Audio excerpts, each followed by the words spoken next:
পূর্বাচলের স্টেডিয়ামের যে মাটি চুরির ঘটনা সেটা তো চলছে কয়েকদিন ধরে, খুব হট টপিক। তবে উইকেট তৈরির মাটি বুঝে নেয়ার স্লিপে যিনি স্বাক্ষর করেছিলেন বিসিবির কিউরেটর বদিউল আলম খোকন, তার সঙ্গে কথা বলেছেন হাসিনুর রহমান। তিনি বলছেন যে রাতে ট্রাকে এসেছিল মাটি এবং মাঠের নিরাপত্তা কর্মী যারা ছিলেন কিংবা অন্যান্যরা তাদের কথাই তিনি স্বাক্ষর করেছেন। খোকন জানিয়েছেন মাটি সরবরাহ করার পর তিনি খালি চোখে দেখেছিলেন এবং তার মনে হয়েছিল 20,000 CFT ছিল। বিস্তারিত দেখব প্রতিবেদনে। পূর্বাচল স্টেডিয়ামের উইকেট তৈরির মাটি চুরি শোরগোল ফেলে দিয়েছে ক্রিকেট পাড়ায়। প্রশ্ন উঠছে, কে এই মাটি চোর? প্রশ্নের উত্তর খুঁজতে তদন্ত কমিটি গঠন করবে বিসিবি।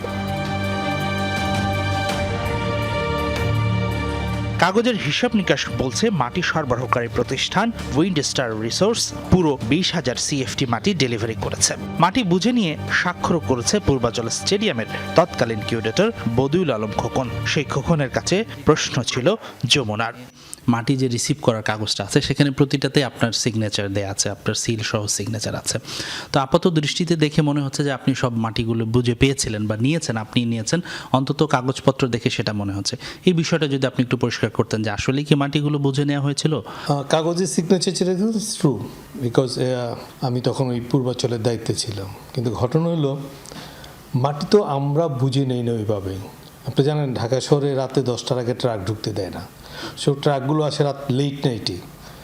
বিসিবিরই একটা সিস্টেমই আছে যে ওই রাত্রে আসে গ্রাউন্ডসম্যান বা সিকিউরিটি যারা থাকে ওরা রাতে ট্রাকগুলো বুঝে রাখে। সকালবেলা আমরা যখন অফিসে যাই আমাদেরকে বলে যে স্যার 2 গাড়ি মাটি আসছে বা 3 গাড়ি মাটি আসছে, হোয়াট এভার, রাইট। আমরা স্লিপগুলো নিই, তখন আমরা সাইন করি। মানে এই আমার সাইন করার পিছনে কারণ হলো এইটাই, কারণ আমি তো রাত্রে 2টার সময় যে স্টেডিয়ামে মাটি বুঝে নেই না, নেওয়ার কথা ওরা, বিকজ আমি তো রাত্রে তো আর ওখানে থাকি না।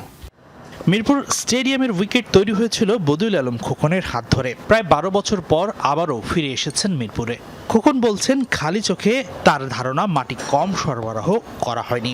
খোকন বলছেন গত 5-6 মাস ধরে মাটি পড়ে থাকার বিষয়টিও বিবেচনা করা দরকার, কিন্তু বর্ষা মৌসুম কিংবা সিস্টেম লস বিবেচনা করলেও 20,000 CFTর মধ্যে 13,000 কিভাবে হারিয়ে গেল? শুধু এক স্টেডিয়ামে এমন ঘটনা তাও নয়, আবার মাটির গুণগত মান নিয়েও আছে প্রশ্ন। বাজে মাটির উইকেটের ফলাফল ক্রিকেটে বয়ে বেড়াতে হয় দীর্ঘদিন। আমার কাছে মনে হয় যে মাটি ঠিকই আসছিল, তবে এখন যেভাবে এটা ক্যালকুলেশন করা হয়েছে এই জায়গাটা হয়তো কোথাও একটা ভুল করতেছি আমরা, হয়তো আমি জানি না, বিকজ আমি গত 3 মাস পূর্বাচলে যাই না এবং ওরা যখন মেজারমেন্ট নিচে ইয়ে করছে আমি শুনছি, বাট আমি তো ছিলাম না। আমার কাছে মনে হচ্ছে কোথাও মনে একটু ভুল হতে পারে। প্রশ্ন হচ্ছে এই মাটির সিন্ডিকেটে আর কে আছে? গেল কমিটির সময় উইন্ডস্টার রিসোর্সের সাথে চুক্তি হলো কার মাধ্যমে? শুধু তাই না, মাটি বুঝে না নিয়ে পুরো বিল কিভাবে পরিশোধ করলো বোর্ড? তবে কি অনিয়ম হয়েছে অডিটেও? সবকিছু মিলে এটা পরিষ্কার, শস্যের মধ্যেই আছে ভূত। কিন্তু এই মাটি খেকো ভূত কি তাড়াতে পারবেন খালেদ মাসুদ পাইলট ও তার গ্রাউন্ডস কমিটি?